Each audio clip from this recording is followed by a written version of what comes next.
Once, a widowed queen sent her only daughter to a distant land to be married. Accompanying the princess were a talking horse named Falada and a maid who secretly envied the princess. The princess had a magic charm from her mother to protect her. But when they came to a river, the maid tricked the princess into getting a drink, and the charm fell in and was lost.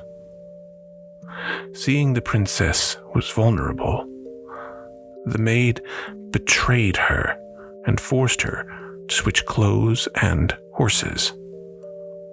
When they arrived at the kingdom, the maid claimed to be the princess and forbade the real princess from speaking a word about the betrayal.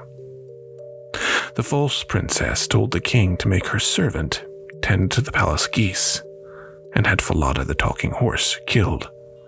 The Goose Girl asked that Falada's skull be hung over the flock gate. Soon after, the Goose Girl and a goose lad named Conrad were tending the geese. Conrad heard the Goose Girl speaking to the horse skull, and to his surprise, the skull spoke back. Conrad ran to the king to relate the strange events, and the next day the king came and hid by the goose gate. He heard the Goose Girl speak to the skull, and was shocked when the skull replied, revealing what had happened. The next day the king arranged a wedding feast, and asked the false princess what should be done with those who betray others. She replied they should be most brutally executed, and the king had her arrested and killed as she had described.